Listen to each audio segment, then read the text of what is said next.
Morning, year four. So I hope you are all well and the weather is lovely, unlike here. In Poland today, it's very rainy. But today, I would like to talk to you about compound sentences, simple sentences, and subordinate clauses. So last couple of days, we were looking um, at using iSpace and doing different types of openness for the sentences, putting different things, putting adverbs at the front, putting verbs at the front of the sentences.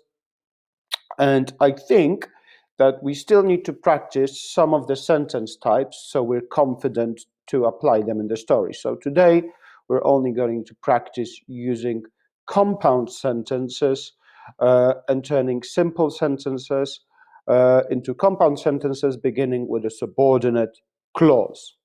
Now there's a lot of different complicated vocabulary. So let's get through it. Simple sentences are just the sentences that we use all the time. They're not long. They always need a noun, which is a person or a thing that the sentence is about. So they need a noun and a verb. So object and a object that's doing an action, a subject and an action. Mrs. MacLeod was eating her dinner. Mrs. MacLeod is the object. What's the verb? The action? Eating. Mrs. MacLeod was eating. Mrs. MacLeod was eating. Right? So that's a simple sentences. Anything on top of that just extends the sentence. And whenever we have a new object and a new action, that expands the sentences and turns it into a compound sentence. Now, each sentence needs a noun and a verb. In pink, you can see subordinate clauses. Who was singing Barbie Girl? Now, obviously here, Barbie Girl might look like a noun, but it isn't. It's a title of a song, right? So it's not an object in this sentence, it's a song. So who was singing Barbie Girl? That's a subordinate clause. That means a sentence that can't work on its own because we don't know who the sentence is about. So we have main clauses in simple sentences that have noun and a verb, and subordinate clauses that don't have a noun and they can't stand on them by themselves.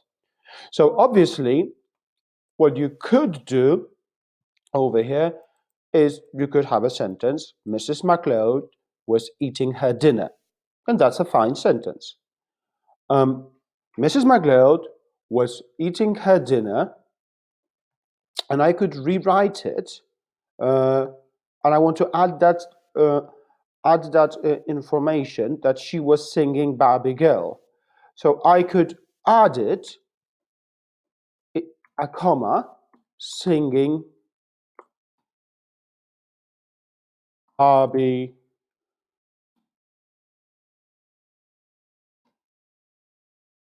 Girl. And now I have a sentence, Mrs. MacLeod was eating her dinner singing Barbie Girl, because she's doing two things at the same time.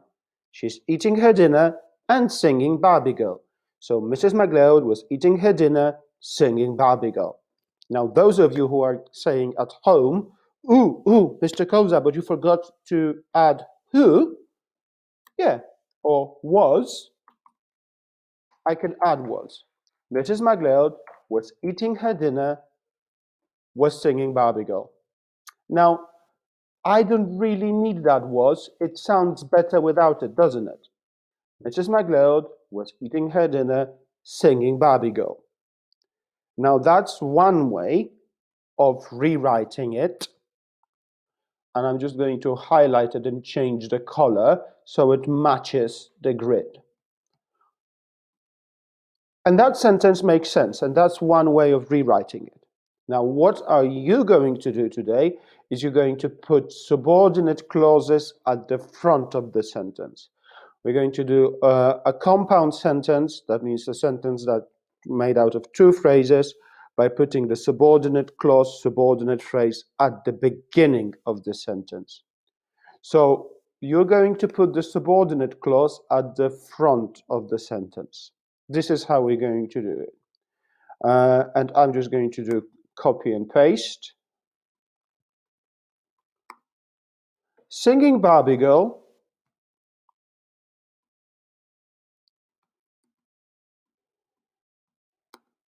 Miss McLeod was eating her dinner. Now, couple of little things. I need a full stop at the end. After subordinate clause, I need a comma. It's called a comma before a pronoun because Mrs. McLeod is a noun. So, and obviously I need a capital letter at the beginning of the sentence. So, singing Barbie Girl, Mrs. McLeod was eating her dinner. You see both sentences. You can pause the video and read both sentences aloud by yourself. Both sentences are slightly different, but they still make sense.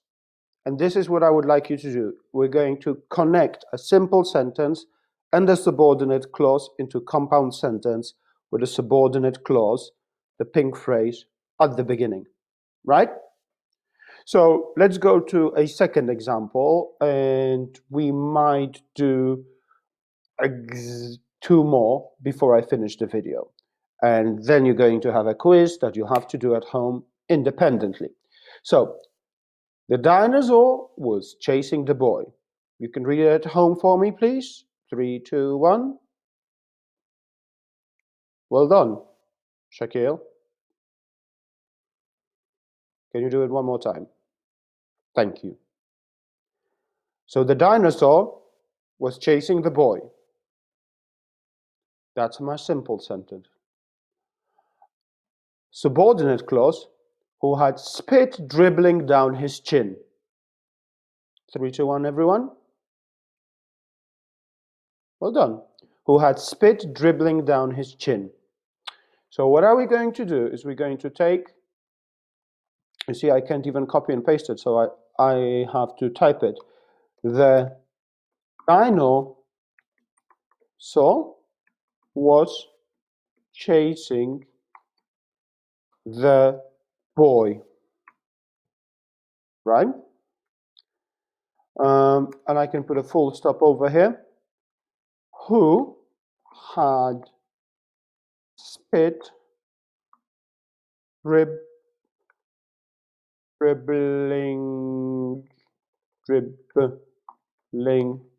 down his chin. Oh, you see? Dribbling. Now I'm going to change it into the color of subordinate clause. We're going to read it together now. The dinosaur was chasing the boy who had spit dribbling down his chin. 3, 2, 1, everyone. Well done. Now we're going to put the subordinate clause at the front. So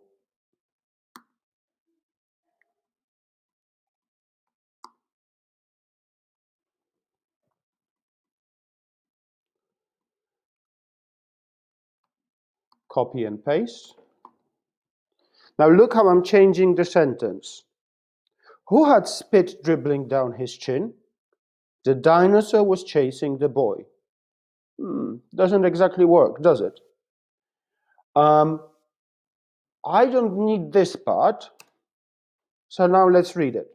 Spit dribbling down his chin, the dinosaur was chasing the boy. 3, 2, 1. Well done. Look, spit dribbling down his chin, the dinosaur was chasing the boy. That sounds a lot more exciting, doesn't it? Now we just have to fix 3 things. I need a capital letter, I need a comma after subordinate clause, and I need to remove that capital letter as well. The spit dribbling down his chin, the dinosaur was chasing the boy. Now all I have to do, you see the red underlining, they say It wants to change it for dripping. It doesn't recognize dribbling, but I'm going to keep dribbling. Spit dribbling down his chin. The dinosaur was chasing the boy. Now this is the example of what I will want you to do today with the sentence. Beginning with a subordinate clause, comma after subordinate clause, and a capital letter at the front. So we're starting with the subordinate clause, and if you can see, we have a verb, continuous verb, at the beginning. So that will be your work today. Any questions, let me know. Stay safe. Wash your hands. You can, if you wash your hands, that's not very good. So stay safe, wash your hands, and stay awesome. I'll see you tomorrow.